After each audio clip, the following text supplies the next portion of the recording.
শুভ ষষ্ঠী। আজকে আমাদের পাড়াতেই হচ্ছে একটা বারবারই একটা ঠাকুর এসেছে, সেখানে সকালবেলা ষষ্ঠী পুজো দিতে চলে এসেছি। আজকে সকালটা শুরু করলাম এই ঠাকুরের মা দুর্গাকে দর্শন। শুভ সকাল, আশা করি সবাই ভালো আছো, সুস্থ আছো। চলে আসলাম আজকে তো থাকি লাগে না বেলায় আর একটা ভিডিও। এবেলা তো থাকি লাগে না, এবেলা তো থাকি লাগে না।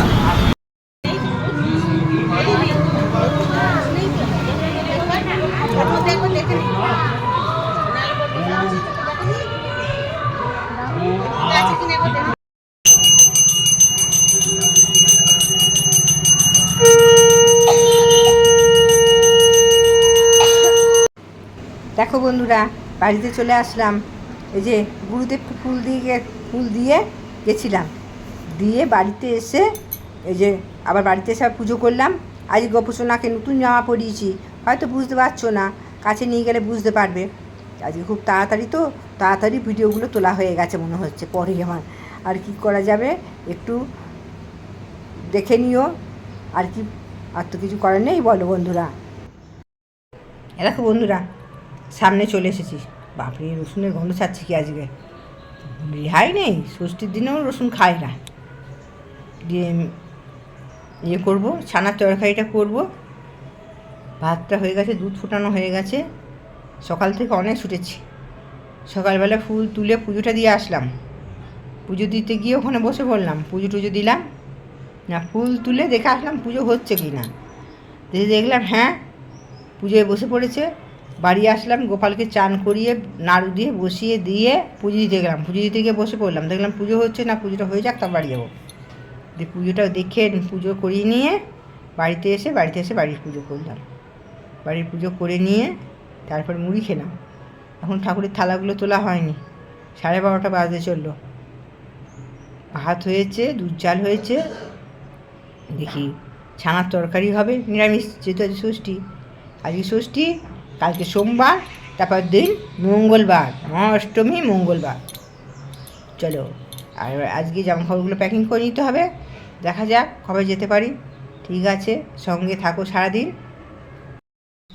শুভ সন্ধ্যা, চলে আসলাম আজকের ইষ্ট প্রসঙ্গে। পরম প্রেমময় শ্রী শ্রী ঠাকুরের রাতুর রাঙা চরণে জানাই আমার কোটি কোটি প্রণাম। পরম আরাধ্যা জগৎ জননীর চরণে জানাই আমার কোটি কোটি প্রণাম। পরম পূজ্যপাদ বরদার চরণে জানাই আমার কোটি কোটি প্রণাম। পরম পূজ্যপাদ আচার্য দেবের চরণে জানাই আমার কোটি কোটি প্রণাম।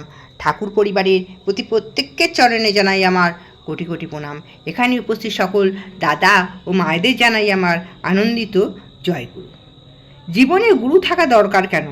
সবার আগে আমাদের জীবন কেমন একটা বহতা নদীর মতন। সেই বহতা নদীর স্রোত ভীষণ তীব্র। জীবন নদীর স্রোত ভীষণ তীব্র। আমরা যদি নদীতে নৌকো বেঁধে রাখতে চাই, তাহলে পাড়ের গাছের সাথে নৌকোকে বেঁধে রাখবো। পাড়ের গাছের সাথে নৌকোকে বাঁধা থাকলে কি হয়? নৌকো দুলবে, হেলবে, কিন্তু বিচ্ছিন্ন হবে না। কিন্তু নৌকোটা যদি গাছের সাথে না বাঁধা দিতাম, তাহলে কি হতো? নৌকো স্রোতে বয়ে যেত, কোথাও পাথরে ধাক্কা খেত, কোথাও জলপ্রপাতে পড়ে ভাঙচুর হয়ে নষ্ট হয়ে যেত। ঠিক এইভাবে আমাদের জীবনে যদি গুরু থাকে, তাহলে আমাদের জীবনে ঝড় ঝাপটা আসবে, কিন্তু বিচ্ছিন্ন হব না। আমাদের জীবনে গুরু না থাকলে আমাদের জীবন স্রোতে ভেসে যেত, ঝড় ঝাপটায় জীবন নষ্ট হয়ে যেত। আর এই গুরুকেই যে নিবেদন করতে হবে তা নয়।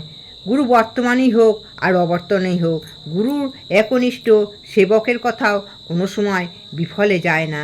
তারই একটা গল্প বলি। আপনারা অনেকেই জানেন, রাধাকৃষ্ণলাল নামে ঠাকুরের একটি একনিষ্ঠ ভক্ত ছিল। তার দাদা বৌদিও ঠাকুরের ভক্ত ছিল, ঠাকুরের দীক্ষায় দীক্ষিত ছিল। তারা ইষ্টবীতি, নাম ধ্যান, প্রার্থনা খুব ঠিকভাবে পালন করত। তাদের একটি ছোট্ট ছেলে ছিল। তারা একদিনকে সেই ছোট্ট ছেলেটিকে নিয়ে বিহারে লহরীসরা স্টেশনে দাঁড়িয়েছিল। দাঁড়িয়ে থাকতে থাকতে অনেকক্ষণ ট্রেন আসছে না। তারা যাবেন কোথায়? শকরিগলি। তা অনেকক্ষণ দাঁড়িয়ে থাকতে থাকতে ট্রেন যখন আসছে না, তারা সবাই ব্যস্ত হয়ে পড়েছে, সবাই ছুটে দেখতে যাচ্ছে ট্রেন আসছে নাকি, সেই জন্যে সে বাচ্চাটিও হঠাৎ ছটফট করতে করতে মা বাবার হাত ছাড়িয়ে ছুটে গেল ট্রেন আসছে নাকি দেখতে। দেখতে গিয়ে পা পিছলে পড়ে গেল স্টেশনের মাঝখানে। ট্রেনটি এসে ছেলেটির হাত পা দুটোই কেটে দিয়ে বেরিয়ে চলে গেল। সেই চঞ্চল চপল ছেলেটি স্থির হয়ে গেল। তাকে নিয়ে ছুটল দাঁড়ভাঙা মেডিকেল কলেজ হসপিটালে। যত্ন সহকারে, যেহেতু তার হাত পা দুটোই কাটা গেছে, খুব যত্ন সহকারে নানানভাবে তাকে চিকিৎসা করা হলো। অনেক চেষ্টা করলো, কিন্তু ছেলেটিকে বাঁচানো গেল না। তখন সেই রাধাকৃষ্ণলাল দাদা বৌদি এসে রাধাকৃষ্ণদার কাছে অনেক রকম কেঁদে পড়ল অঝরে, এবং তারা বারবার বলতে লাগলো, আমরা তো ইষ্টভীতি করি, ঠাকুরের দীক্ষা নিয়েছি, নাম ধ্যান করি, প্রার্থনা করি, তাহলে ঠাকুর কেন আমাদের এটা করলো? আমাদের কেন এরকম হলো? আমাদের একমাত্র পুত্র সন্তানকে আমাদের কাছ থেকে কেড়ে নিল। তখন রাধাকৃষ্ণদা বললেন, তোমরা ঠাকুরের দীক্ষা নিয়েছ, ওই জন্য ঠাকুরকে তোমরা দোষারোপ করতে পারছো, কিন্তু এই দীক্ষা না নিলেও এরকম হতো, কেননা ওর এই বয়সেই মৃত্যু ফাড়া যোগ ছিল, সেই জন্যই ওরকম হলো। কিন্তু তোমরা এই যে ঠাকুরের দীক্ষা নিয়েছো, ইষ্টভীতি করো, ঠাকুরকে ধরে আছো, এই জন্য তোমরা দেখবে 1 বছরের মধ্যেই ওই পুত্র সন্তান তোমাদের কোল আলো করে আবার তোমাদের কাছে ফিরে আসবে। তখন সে হবে নিরোগ, সুস্বাস্থ্য এবং সুন্দর ইষ্টপ্রেমী হবে সেই ছেলে, দীর্ঘায়ু হবে সেই ছেলে, এই বললেন। এরপরে তারা এই বলে তার দাদাকে সান্ত্বনা দিলেন, এবং সেখান থেকে তার দাদা বৌদি সেখান থেকে চলে যাবার পরে সেই রাধাকৃষ্ণদা ঠাকুরের কাছে গেলেন। ঠাকুরের কাছে গিয়ে সমস্ত ঘটনা বিবৃতি করলেন। ঠাকুর সব শুনে খানিকক্ষণ চুপ হয়ে বসে রইলেন। তারপর খানিকক্ষণ চুপ করে বসে থাকার পর ঠাকুর বললেন, তুমি কি বললে? রাধাকৃষ্ণদা বললেন, আমি বললাম ওই ছেলেটির হয়তো এই সময় মৃত্যুযোগ, অবশ্যই মৃত্যুযোগ ছিল, সেই জন্যই সে মারা গেছে। তুমি ঠাকুরের দীক্ষা না নিলেও সে মারা যেত। আর এই ঠাকুরের দীক্ষা নিয়েছো, ইষ্টভীতি করো, ঠাকুরের নাম ধ্যান করো, ওই জন্যে সেই সন্তান তোমাদের কাছে আবার ফিরে আসবে। সে তখন হবে নিরোগ, দীর্ঘায়ু, সুস্বাস্থ্য, ইষ্টপ্রেমী একটি সন্তান, সুন্দর সুগঠন একটি সুন্দর সন্তান তোমরা আবার তাকে পাবে, সুন্দর রূপে তাকে পাবে। ঠাকুর বললেন, ঠিকই বলেছ। এর কিছুদিন পর 2 বছরের মাথায় আবার একটি তাদের পুত্র সন্তান হলো।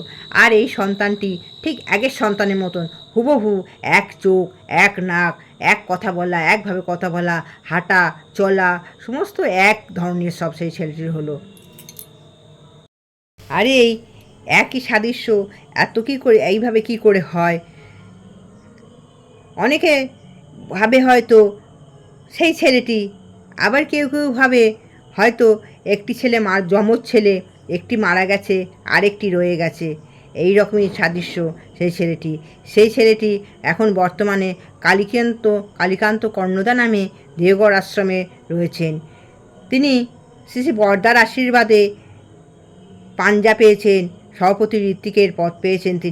তিনি একনিষ্ঠ সেবক হিসেবে এখনও দেওঘরে রয়েছেন। তাই শ্রী ঠাকুরের দীক্ষা নিলে তিনি বাস্তবে প্রতি পদক্ষেপে তিনি আমাদের সঙ্গে থাকেন। তিনি ধর্মপ্রকৃতির চক্ষুদান করে ধাঁধা ধ্বংস করেন। তাই আমাদের ঠাকুরকে ধরে থাকতে হবে, ঠাকুরকে মেনে চলতে হবে, ঠাকুরের উপর ভরসা রাখতে হবে একনিষ্ঠভাবে। তিনি যেটা করবেন আমাদের মঙ্গলের জন্য করবেন, এটাই মেনে নিতে হবে। এই বলে আজকের ইষ্ট প্রসঙ্গ এখানেই শেষ করলাম। ঠাকুরের রাতুর রাঙা চরণে সবাইকার মঙ্গল কামনা করি। সবাই ভালো থাকো, সুস্থ থাকো। জয় গুরু। বন্ধুরা, আজকে কি করছি?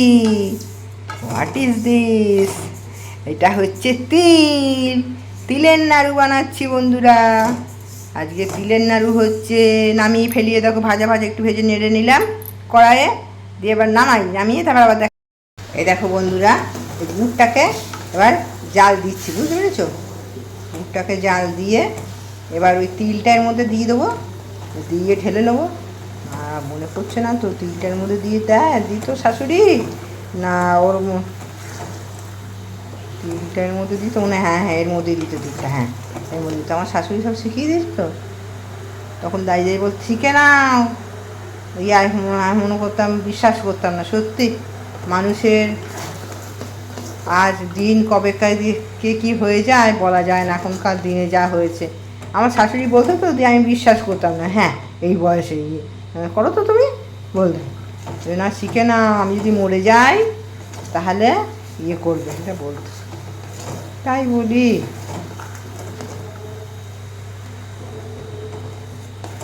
ঠিক আছে বন্ধুরা, পুজোর সময় আর কোনো দুঃখ কষ্টের কথা নয়, সবাই ভালো থাক, সুখে থাক, এটাই চাই। হ্যাঁ,